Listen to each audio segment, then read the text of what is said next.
अयोध्या, राम मंदिर, बाबरी मस्जिद, ये सब भारत में हमेशा से ही एक राजनीतिक, ऐतिहासिक और धार्मिक विवाद रहा है। ये विवाद या तो ये विवाद के शब्दों के इस्तेमाल मात्र से यहाँ पे सरकारें बनती बिगड़ती है, ये भी एक कड़वा सच है हमारे भारत की राजनीति का। दोस्तों, ये विवाद अंग्रेज़ों के समय से भी आगे का इतिहास है, लेकिन ये जलती हुई मशाल को सबसे ज़्यादा हवा मिली 90 के दशक में। ये हवा मिलने के बाद ये पूरी चिंगारी बन गई, जिसने कईयों को जलाया, कईयों के घर जलाए। आज हम बात करेंगे राम जी मंदिर के इतिहास की, अयोध्या की, बाबरी मस्जिद के पूरे इतिहास की।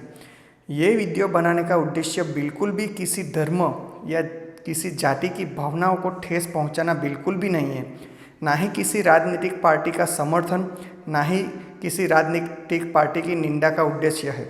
ये वीडियो सिर्फ जानकारी के लिए ही बनाया गया है। तो दोस्तों, आइए बात करते हैं पूरे इतिहास की। इतिहास में सबसे पहले हम बात करेंगे 400-500 साल पहले की। हिंदुओं का मानना था और हिंदुओं के ग्रंथ रामचरितमानस में भी उल्लेख था कि 1528-29 से पहले यहाँ पे राम जी का बहुत पौराणिक मंदिर था। ये मंदिर होने का एक वजह ये भी थी कि राम जी का जन्म वहीं पे अयोध्या में वही जगह पे हुआ था, जबकि 1526 में मुग़ल शासक बाबर भारत में आया और 1528-29 में वही मंदिर को तोड़ के ऊपर मस्जिद बना दी थी। वो मस्जिद बाबर ने बनाई थी, इसीलिए बाबरी मस्जिद नाम दिया गया। लेकिन अब 200-300 साल बाद का इतिहास कुछ यूँ है कि जब पहली बार ज़मीन को लेकर 1853 में विवाद हुआ, तब भारत में ब्रिटिश राज था। भारत में अंग्रेज़ों का राज होने के कारण अंग्रेज़ों ने पहली बार 1859 में विवाद को ठंडा करने के लिए मुसलमानों को मस्जिद के अंदर का हिस्सा नमाज के लिए दिया गया और बाहर का हिस्सा हिंदुओं को पूजा करने के लिए दिया, और विवाद को कुछ यूँ तरह ठंडा किया। जब हमारा भारत 1947 में आज़ाद हुआ, तब पाकिस्तान के अलग होने के बाद सबसे पहला मसला यही चल रहा था। इसी के चलते श्री जवाहरलाल नेहरू की सरकार ने पहला कदम लिया। 1950 मतलब 1950 में राम जी की मूर्ति मंदिर के अंदर रखी गई, लेकिन ज़्यादा विवाद होने के चलते गेट को फिर से ताला लगा दिया, क्योंकि वो समय पे हमारे देश को संपत्ति का नुकसान और कुछ प्रकार का आंदोलन बहुत ही महंगा साबित हो सकता था। इसी कारण सरकार ने थोड़े समय के लिए विवाद को रोक लगा दिया, विवाद को थंबा दिया गया। अब बात 1986 में पहली बार मामला कानून के पास पहुंचा, मामला कोर्ट में पहुंचा। उसी के चलते अयोध्या डिस्ट्रिक्ट सेशन कोर्ट ने मंदिर को खोल के हिंदुओं को पूजा एवं दर्शन की अनुमति दे दी गई, लेकिन उसी के विरोध में देशव्यापी मुस्लिम समुदाय ने एक कमेटी का गठन किया, जिसका नाम भी बाबरी मस्जिद एक्शन कमेटी दिया गया, जिसने हाई कोर्ट में याचिका दाखिल की राम मंदिर के खिलाफ, और वही ज़मीन की मांग की और कब्जा भी बाबरी मस्जिद कमेटी को देने की मांग की। उसी के चलते विश्व हिंदू परिषद, जो कि हिंदू धर्म का संगठन है, उसी ने 1989 में राम मंदिर की मुहिम शुरू की, वही जगह पे, वही ज़मीन पे राम मंदिर बनाने की मांग के साथ। 1 जुलाई 1989 में भगवान राम लल्ला विराजमान के नाम से एक केस कोर्ट में दाखिल किया गया। अब भारतीय जनता पार्टी ने जोर से विश्व हिंदू परिषद को समर्थन दिया। इसी के चलते राजीव गांधी सरकार द्वारा 9 नवंबर 1989 को मस्जिद के नज़दीक की ज़मीन पर शिलान्यास की अनुमति दे दी गई। इसी के बाद 25 सितंबर को लाल कृष्ण आडवाणी की अध्यक्ष पद में गुजरात के सोमनाथ से उत्तर प्रदेश के अयोध्या तक की रथ यात्रा का आयोजन किया गया। लाल कृष्ण आडवाणी भारतीय जनता पार्टी के अध्यक्ष पद पे थे उसी टाइम। बात है 6 दिसंबर 1992 की। 6 दिसंबर 1992 एक राजनीतिक रैली का आयोजन किया गया अयोध्या में, जिसमें कार सेवा के आयोजन के नाम पे 1,50,000 मतलब 1.5 लाख के आसपास लोग जमा किए गए और सबने मिल के बाबरी मस्जिद को तोड़ दिया। इसी के चलते पूरे देश में कोमवाद फैला और दंगे हुए। कई जगहों पे सरकारी संपत्ति को जला गया। 2000 से ज़्यादा लोगों ने जान भी गंवाई और कितनों की संपत्ति और राष्ट्रीय संपत्ति का भी ढेर सारा नुकसान हुआ। 1992 के दंगों के बाद सरकार ने निवृत्त हाई कोर्ट के न्यायाधीश यानी कि जज एमएस लिब्रहान की उपस्थिति में उन्हीं को अध्यक्ष बना के एक आयोग का गठन किया, जिसका नाम लिब्रहान आयोग ही दिया गया।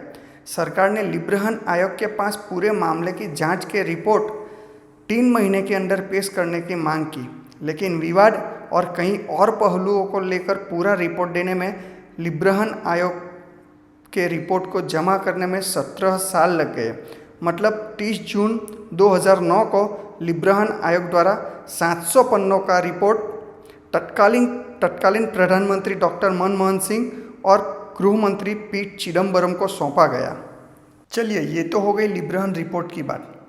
लिब्रहान रिपोर्ट की तैयारी के दौरान के समय में अटल जी की सरकार ने 2002-2003 में अपने ही कार्यालय में एक अयोध्या विभाग शुरू किया, जिसका मुख्य उद्देश्य था विवाद को ख़त्म करना। 2002 के अंत तक हाई कोर्ट के 3 जजों ने मिलकर सुनवाई शुरू की विवादित जमीन के मालिकाना हक को लेकर। मार्च से अगस्त तक 2003 में हाई कोर्ट के निर्देश द्वारा भारतीय पुरातत्व विभाग यानी ASI archaeology survey of India ने वहां पे डॉक्टर BR मणि के नेतृत्व में खुदाई की, जिसमें ये माना गया कि मस्जिद के नीचे मंदिर होने के सबूत है और मजबूत सबूत है, जिसकी 575 पन्ने की रिपोर्ट कोर्ट को दी गई। इसी तरह 2 बार ASI मतलब आर्कियोलॉजी सर्वे ऑफ इंडिया के द्वारा जांच की गई और दोनों बार मंदिर के होने के सबूत मिले।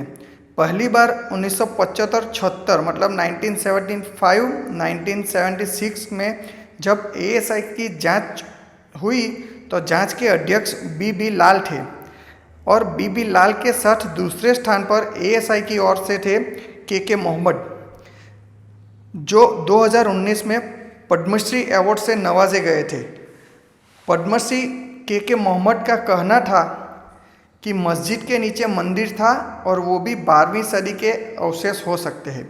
इसी तरह बाबरी मस्जिद के नीचे मंदिर होने के बाद को पुष्टि मिली। अब बात है 2009 के लिब्रहान रिपोर्ट के बाद की। 2010 में इलाहाबाद हाई कोर्ट ने निर्णय दिया जमीन को राम जन्मभूमि नाम दिया जाए और कब्जा हिंदू गठन समिति को सौंप दिया जाए। साथ ही साथ सीता रसोई और राम चबूतरा जैसे विस्तार पर निर्मोही अखाड़ों का जो कब्जा था उसे कायम रखा जाए।